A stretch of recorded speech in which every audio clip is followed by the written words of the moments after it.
Hi, I'm Dr. Jeremy Lam. And this is Dr. Michael Lam. And today we're going to talk about quite an interesting compound.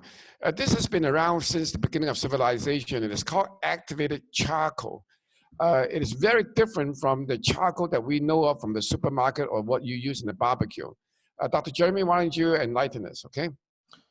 Yeah, so activated charcoal is a fine black powder, and it's made from bone char, coconut shells, peat, coal, and olive pits or sawdust. And it's activated by processing it in a very high temperature. And so the high temperature changes its internal structure, reducing the size of its pores and really increasing its surface area. So this results in a charcoal that's much more porous than regular charcoal, and activated charcoal works by trapping toxins and chemicals in the gut. And so it prevents toxins from being absorbed. Right. So, if you are traveling in a foreign country, this is one thing that you must have to prevent travelers' diarrhea. If you are in the emergency room and you showed up with a gastro discomfort, one of the things that you may receive in the emergency room is this thing called activated charcoal powder. It's black color. They put it in water. They swish it around. It's tasteless. It doesn't hurt, and you just drink it down. Your bowel movement may a day later become a black color, but because of its strong adsorption and absorption power, charcoal has been used in activated charcoal. It's been used in a variety of ways, from castor oil packs that is mixed with charcoal to poultices to oral pills, etc. So there are many, many uses. Okay, Dr. Jeremy.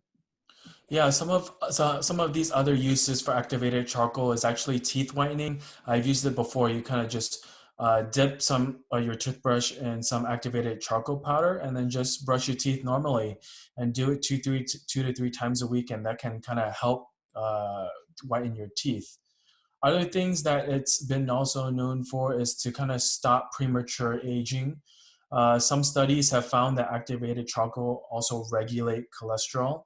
Sometimes it can also reduce bloating and reduce gas as well. And then, so Dr. Lam, how do we use activated charcoal in adrenal fatigue specifically? So the use of activated charcoal in the adrenal fatigue setting is very interesting. We've been doing it for a long time. We found from our experience that we need to really understand the properties, as you have learned now, and the question is how to use it to help the adrenals. Now let's take a step back. Most people with adrenal fatigue oftentimes have a liver congestion as well as what we call polluted extracellular matrix, or the interstitium.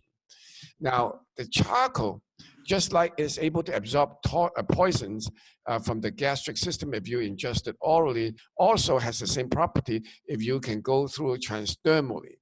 The people who are very sensitive, and I'm talking about people who are just very weak and fragile, we've used these type of activated charcoal along with other items transdermally to try to take the unwanted materials from the body through the skin, because they are too weak to be detoxed.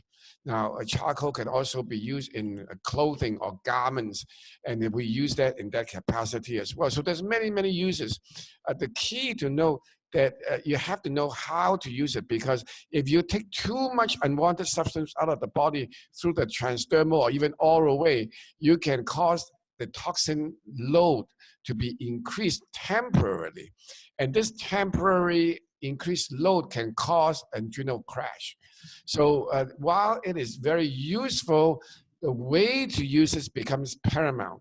The right use with the right frequency, the right intensity is critical.